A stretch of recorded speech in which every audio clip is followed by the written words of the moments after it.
Posséder une parcelle forestière peut s'apparenter à un véritable défi pour les non-initiés. C'est pourquoi la Société royale forestière accompagne les propriétaires privés dans la gestion de leur domaine. La Société forestière a vraiment créé tout un réseau de relations entre les propriétaires privés de forêt, et ce qui leur permet de rentrer en contact entre eux, de aussi échanger leur expérience. Et ce partage d'expérience, c'est vraiment une dynamique que la Société forestière met en place depuis plusieurs années par une équipe vraiment dynamique et motivée. Participer à cette dynamique et profiter de l'expérience d'autres gestionnaires, c'est le choix qu'a fait Hubert Dessin, propriétaire forestier dans la province namuroise.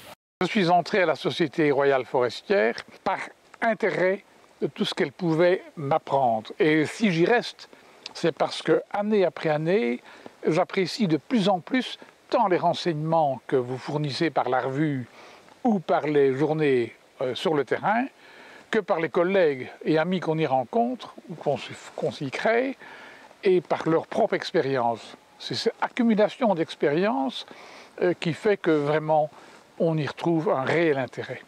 Notre programme de formation vise à donner aux propriétaires tous les outils utiles pour qu'ils puissent prendre en main la gestion forestière de leur patrimoine.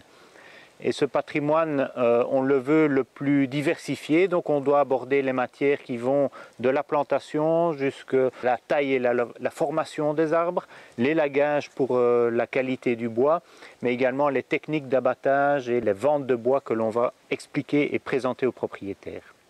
La Société forestière accompagne et sensibilise les propriétaires à de nombreux sujets tels que l'importance de l'élagage.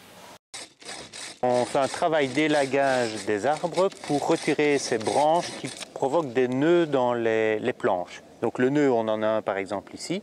Ce nœud est un défaut parce que ça fragilise la planche. Et lorsque je réalise une coupe de planche, on voit que le nœud reste un défaut dans le bois. Et on peut même avoir un trou dans la planche. Les sujets abordés sont aussi riches que diversifiés. Lors de ces échanges et formations, les propriétaires pourront prendre pleinement conscience du rôle essentiel de gestionnaire forestier. Le rôle du forestier dans la gestion forestière, c'est bien sûr de préserver la forêt pour les générations suivantes. Et donc il va réellement récolter que quelques arbres dans une coupe pour pouvoir assurer un roulement continu de production de bois. Cette production évidemment satisfait aux besoins de la société. On a tous du bois dans notre maison, on a tous du bois dans notre chambre, on utilise du bois dans notre métier, dans chaque métier.